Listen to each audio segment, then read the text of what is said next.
పులి మీద కనిపించే నల్ల చారలు డిజైన్ కోసం కాదు, అలాగే అవి దాని వెంట్రుకలపైన పూసిన రంగు కూడా కాదు. వాస్తవానికి ఈ చారలు పులి పుట్టక ముందే దాని చర్మం పైన ఏర్పడతాయి. అందుకే ఒకవేళ పులిని పూర్తిగా షేవ్ చేసినా ఆ నల్ల చారలు దాని చర్మం పైన క్లియర్ గా కనిపిస్తాయి.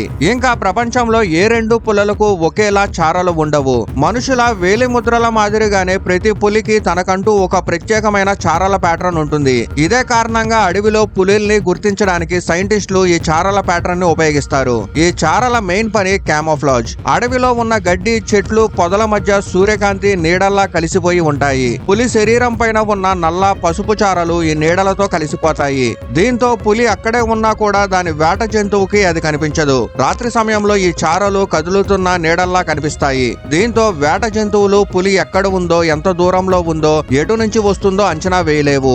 ఇదే కారణంగా పులి తన వేటకు చాలా దగ్గరగా వెళ్లి ఒక్కసారిగా దాడి చేస్తుంది. పులి ఎక్కువగా దూరం నుంచి పరిగెత్తి వేటాడదు. అది నిశ్శబ్దంగా దగ్గరికి వెళ్లి ఒక దాడితో వేటని పడేస్తుంది. ఈ స్టెల్త్ వేటలో పులి చారలే దాని పెద్ద ఆయుధం. అందుకే సైంటిస్టులు పులిని పర్ఫెక్ట్ నైట్ హంటర్ అని పిలుస్తారు. పులి బలానికి కారణం దాని పళ్ళు కాదు, దాని విజయంలో అసలు రహస్యం ఈ నల్ల చారలే.